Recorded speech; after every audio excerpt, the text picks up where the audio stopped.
Hi, welcome back. My name is Fungai Maboreke. On the phone via telephone is Chief Ambrose Albert Owuru. He is actually one of the presidential hopefuls. He's also the presidential candidate for the Hope Democratic Party. So he joins us from his base in Nigeria.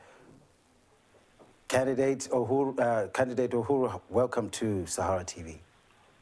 Thank you very much.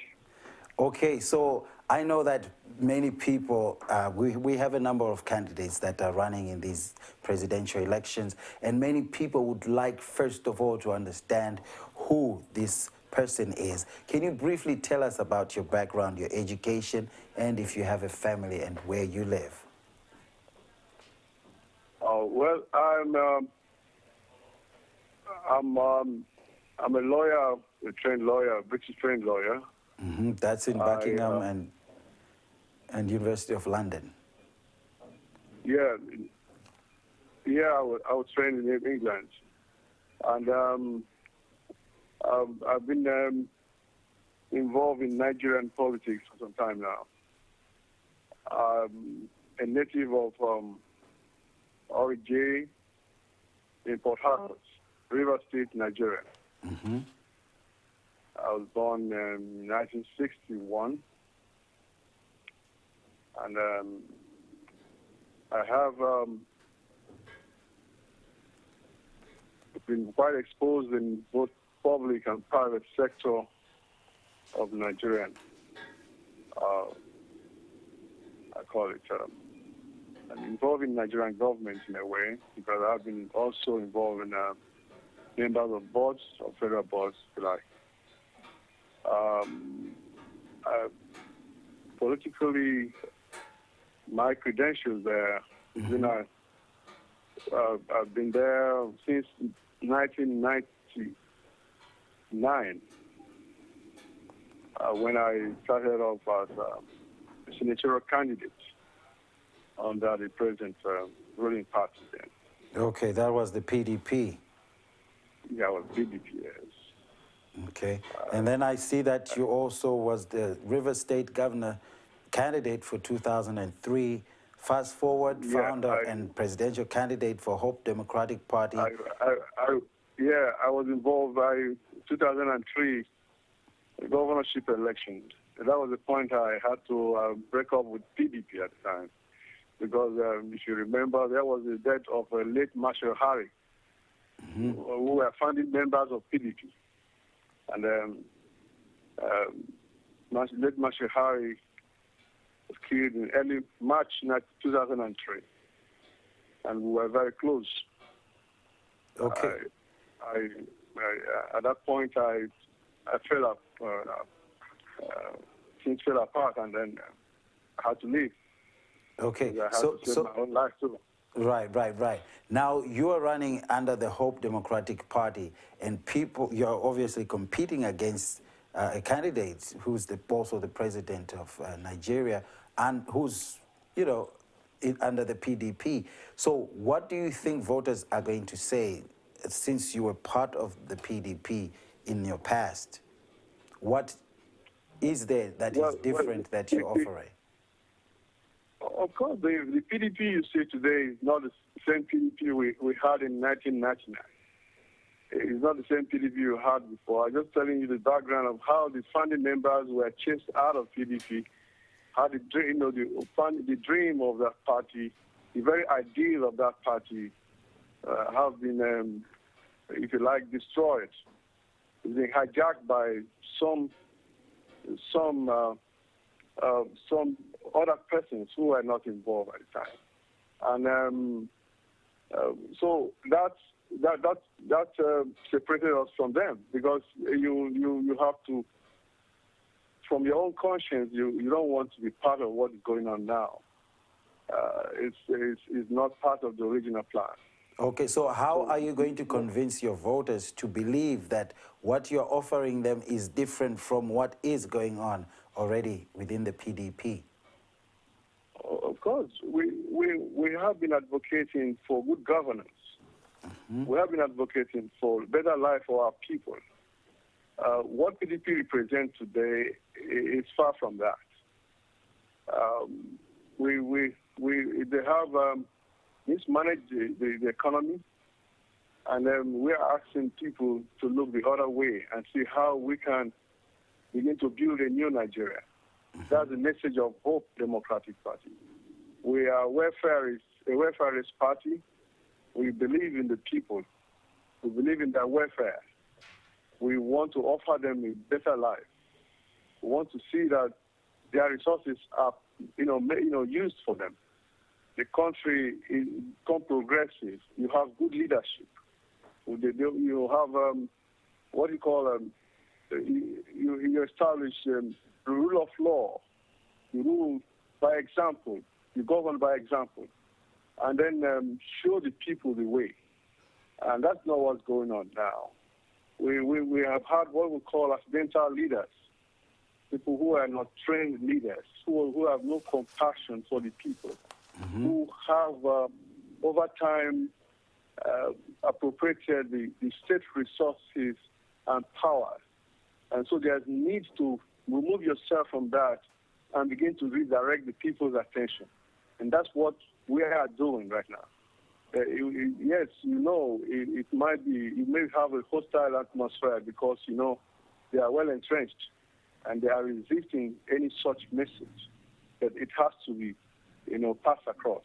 Okay. And then that's what the hope represents. Okay, so in the meantime, Nigeria experiences a decline sometimes in its infrastructure when you talk about the water situation, the electricity, roads, hospitals, schools. You have places like Jos where there's flooding. And then the scourge of corruption and Boko Haram. How is your party prepared to deal with any of these situations? Can you pick one? Well, starting with the Boko Haram, we know this, it started as an internal insurgency. And because of dissatisfaction in the system, because of bad governance, and they were not paying attention to what was coming. And it has grown now to something beyond their control. So there's need to come back to look at why it started in the first place. And then begin to offer some measure of hope to the people that they will have better lives. There's going to be what you call you have to apply the same resources and allow social justice across the board, because most of them, Nigeria is a multi-ethnic society. Once you want to try one practice here, you won't begin to spring up there. You are offering amnesty to the Niger Delta militants. You are doing this, encouraging militancy more or less. Now the other one thinks, if this is happening, why can't we do something? Maybe so. But again, you see the level of unemployment in our society and the level of rot in society encourages the people to think that there's nothing to live for. So that's what the government, you need to get a government back that the people will believe in. Okay, so when you say that, I mean, your party is rightfully called the Hope Democratic Party. What kind of hope are you going to provide? How are you going to provide that hope in a democratic way to the people of Nigeria? Yes, you see, first of all, like I said, good governance plays a lot of role. And what the hope they need is when you see a leader who is inspiring, a leader who says what he means, a leader who wants to develop his people across the board, a leader who wants to listen to his people, who wants to understand their problem. If the people are coming out with certain agitations, they're coming out with certain needs, you listen first of all and see what you can do. If those areas were developed, if a job were offered at time and engage the youth properly, there won't be all this internal crisis. Okay, so which has gone out of proportion right now. Yeah. So we intend to give jobs. We intend to provide, develop these areas. We have neglected many of the areas where the people have, before now, relied on for the subsistence. Everybody rushing to, we have a mono economy. Oil is the only thing, and money is there to be shared. The people are left out. There's no job for them. There's nothing on ground. So there's need to have a government who have a blueprint, that has a blueprint that will begin to, address the real issues with the people. And that's what will count at this point. The people need to be listened to. They need to be sympathized with. They need a leader with compassion.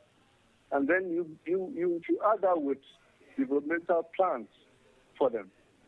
They see the globalized world now. They see what's going on in the whole world, and they don't see how they're part of it. You have to make them believe that it's here with them and it's coming soon. And that's what is important. It's not a reading out a big economy and then they are just there out of it. So we are beginning to see the need to enter into a new social contract with the people and then get them to be part of a government that's coming. And that's what's important. Again, of course, we have had problems with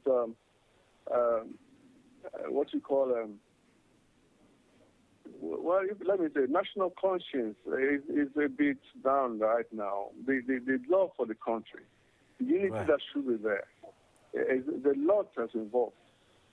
So we are looking at situations where a party, a new social contract is put in place for these people. You're right. So our people to begin to believe in their country. It's been a record that several high-ranking officials have gone away. In fact, bankers and high-ranking officials have gone, scot-free after, making away with billions, if not trillions, of naira. And this has not, there's really have not been that many people convicted for these kind of crimes. And the world is looking with their mouth wide open, like, how come this happens? What can you tell your supporters or the people that believe in your Hope Democratic Party that this kind of thing would not happen? Because it surprises most of us everywhere. Yeah, like I said, Hope, we believe in good leadership and good governance. What you have now is not close to that at all. The people are not being governed or led by example. You don't have you have a situation where these crimes are committed. Corruption is almost having officials stamp all over, and what you see is nobody is being tried, and people are dying, people are suffering. There's no job, there's nothing going on. So this brings some kind of you see uprising and crisis everywhere. The revolts everywhere. And then, so we need to have a government like we are proposing, a government that has zero tolerance to corruption, a government that will lead by example, a government that will apply the people's resources to better their lives. And that's what's important. We will punish those who find wanting. Anyone who commits a crime must be punished. Okay. So the present government has exhibited the worst of governance in recent time, and that's what is making a lot of these people think that there's nothing to look for. Okay, so in the past, Nigeria, in fact, in the recent past, in the last year, Nigeria has actually been a main focus around the world in the sense that social media went abuzz with this hashtag Bring Back Our Girls. Now, if you are voted in, everybody knows that the girls disappeared, and everybody knows who's responsible in taking these girls out of a school in the middle of night during exam time. And then the girls disappeared. I mean, the girls are just part of the story. There have been others that have been displaced, others that have been killed. So when you take position, take power, what's the first thing you would do to establish that this does not happen under your watch and also to make sure that these girls are returned home safely? Of course, it's a very sad thing that we have to discuss this almost almost about 8 months now. 9 months, after they were, yes, these girls were, were actually kidnapped or taken away by this Boko Haram people. And then, it's any responsible government, including what they are proposing, will instantly, pursue, the recovery of this and return of these girls, because you don't know who. There's a problem. Mm-hmm. The government seems to be, accusing themselves. The government officials, people look up to them to show direction. They are not doing that. The girls been found missing for some time. The government was silent for a long time. And all we get, the picture they create is that they can't go after them. They don't want to hurt anybody. I don't see how that can happen under my watch. You see, we know there will be casualties in matters like this. But what is important is to stamp out this very thing as quickly as it happens, to pursue it, and make sure no part of the territory or of Nigeria is occupied by Boko Haram or any such group of wherever they come from, or who may be sponsoring them. We make sure that is not allowed into your territory. And then no part of Nigeria. You see, for now, we have seen a situation where a sizable part of Nigeria is being occupied by Boko Haram. Now we are only fighting to recover a few towns from them, which is not too good.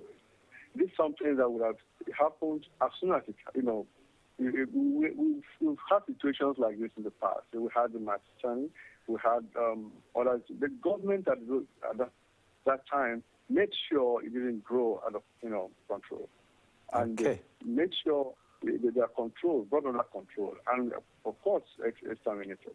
All right. What today is a government that is handling issues in a manner that is encouraging this thing in a way. Okay. We are not sure whether the government has a good plan. Right. Anyway, I think this is the time we had. I know you would like to go on and on, but this is the time we had for now, because we know that the elections are going to be obviously a week from now. So next week, we're obviously going to be following you around and hopefully call you back on our station to find out how the elections are proceeding and the campaigns. So please stay close. We're going to have to call you back. This was obviously Chief Ambrose Albert Owuru, who's the presidential candidate for the Hope Democratic Party. He's joining us via telephone from his home in Nigeria. I am Fungai Maboreke for Sahara TV.